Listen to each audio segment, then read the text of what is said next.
Assalamualaikum warahmatullahi wabarakatuh. Selamat pagi, salam sejahtera untuk kita semua. Bagaimana kabar kalian? Semoga kalian selalu diberikan kesehatan dan perlindungan oleh Allah Subhanahu wa Ta'ala. Nah, pada pertemuan hari ini, Pak Ahmad akan membahas dan melanjutkan materi terkait dengan teks biografi. Nah, pada pertemuan kali ini, Pak Ahmad akan membahas tentang kaidah kebahasaan teks biografi. Nah, sebelum menginjak pada materi kaidah kebahasaan teks biografi dari teman-teman, apakah masih ingat apa itu yang dimaksud dengan teks biografi? Oke, baik.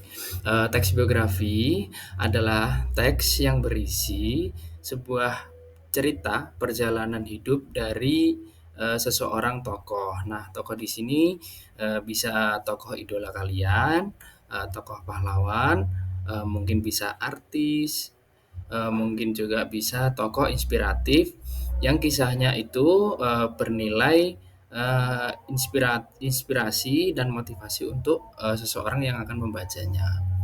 Nah, eh, pada materi hari ini kita akan membahas tentang kaidah kebahasaan dari teks biografi. Kaidah kebahasaan yang pertama yakni menggunakan kata ganti atau pronomina. Dalam teks biografi, kata ganti atau pronomina digunakan untuk menggantikan kata benda atau kata orang agar kalimat yang disampaikan lebih efektif. Kata ganti yang sering digunakan adalah kata ganti orang ketiga tunggal. Contohnya adalah ia, dia, beliau, dan nya. Contoh, Insinyur Soekarno merupakan presiden pertama Republik Indonesia. Beliau lahir dan dibesarkan di Kota Blitar. Nah, kata beliau yang bergaris bawah ini merujuk pada individu atau persona dari Insinyur Soekarno. Contoh yang kedua, Ardi merupakan anak pertama dari 3 bersaudara. Dia dibesarkan oleh keluarga yang terbilang cukup sederhana. Nah, kata dia di sini adalah merepresentasikan Ardi. Lanjut struktur kebahasaan yang kedua, yakni menggunakan kata kerja material. Kata kerja material adalah kata kerja yang mengacu pada perilaku atau tindakan, bisa juga aktivitas. Kata kerja material ini digunakan untuk menjelaskan peristiwa atau perbuatan yang dilakukan oleh seseorang. Nah, contohnya adalah memproduksi, menggarap, membuat, mendirikan, dan seterusnya. Contoh dalam kalimatnya adalah sebagai berikut. Selain menjabat sebagai aktor, beliau juga memproduksi sebuah film. Nah, di sini kata kerja materialnya adalah memproduksi. Contoh kalimat yang kedua, pada tahun 2022, Manoj Punjabi berhasil menggarap film fenomenal yang berjudul KKN di Desa Penari. Kata kerja materialnya adalah menggarap. Lanjut. Yang berikutnya adalah menggunakan kata kerja mental. Kata kerja mental adalah kata kerja yang kegiatannya tidak bisa dilihat, akan tetapi bisa dirasakan atau difikirkan. Seperti mencintai, menginspirasi, memahami, percaya, menyesali, berharap, ikhlas, dan lain-lain. Contohnya adalah dalam kalimat berikut. B.J. Habibie merupakan figur yang sangat menginspirasi banyak orang. Kata kerja mentalnya adalah menginspirasi. Karena menginspirasi tidak dapat dilihat, akan tetapi menginspirasi, kata dari menginspirasi ini dapat dirasakan, dapat dihayati dalam pikiran, seperti itu.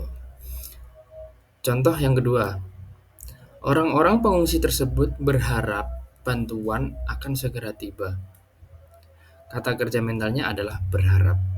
Karena kata berharap ini tidak bisa dilihat, akan tetapi harapan itu berada pada diri seseorang yang sedang mengungsi, yang dijelaskan seperti pada kalimat nomor 2. Berikutnya, kaidah kebahasan berikutnya adalah menggunakan kata sifat atau adjektiva.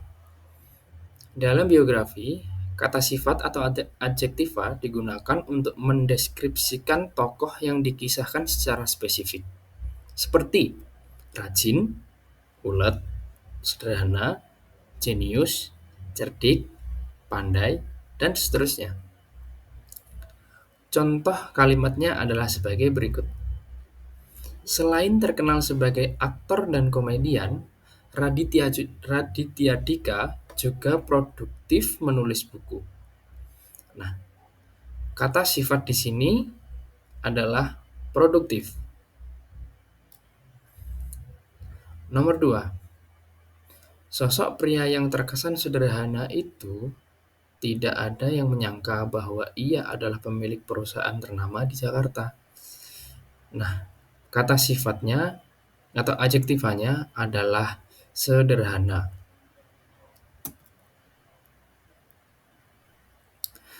Nah, kaidah kebahasaan yang terakhir adalah menggunakan konjungsi urutan waktu. Nah, sama halnya dengan karya fiksi lainnya, biografi juga terdapat banyak menggunakan kata hubung atau konjungsi yang menyatakan urutan waktu. Karena di dalam biografi itu sendiri mengisahkan perjalanan kronologis peristiwa seseorang dari tokoh tersebut lahir hingga diceritakan pada masa puncak karirnya ataupun hingga ia meninggal, seperti itu. Nah, contoh konjungsi urutan waktunya adalah setelah, selanjutnya, kemudian, lalu, dan sebelum. Contoh kalimat dari konjungsi urutan waktu, Wikan Sakarinto lulus dari SMP 1 Yogyakarta pada tahun 2011. Setelah lulus SMP, beliau melanjutkan pendidikannya di SMA 2 Bandung. Nah, kata setelah di sini menyatakan konjungsi urutan waktu, yang mana menjelaskan atau menghubungkan antara kalimat sebelumnya, yakni si tokoh ini yang sebelumnya adalah bersekolah di SMP 1 Yogyakarta, kemudian melanjutkan pendidikannya di SMA 2 Bandung, seperti itu. Nah, terima kasih sudah mengikuti pembelajaran pada hari ini. Nah, pada hari ini tugas kalian adalah silahkan membuat contoh dari masing-masing kaidah kebahasaan yang sudah Pak Ahmad jelaskan. Silahkan masing-masing buat 2 contoh kalimat. Nah, nanti silahkan tugas kalian ditulis dalam buku, kemudian dikumpulkan pada pertemuan berikutnya. Oke, sekian. Terima kasih. Wassalamualaikum warahmatullahi wabarakatuh.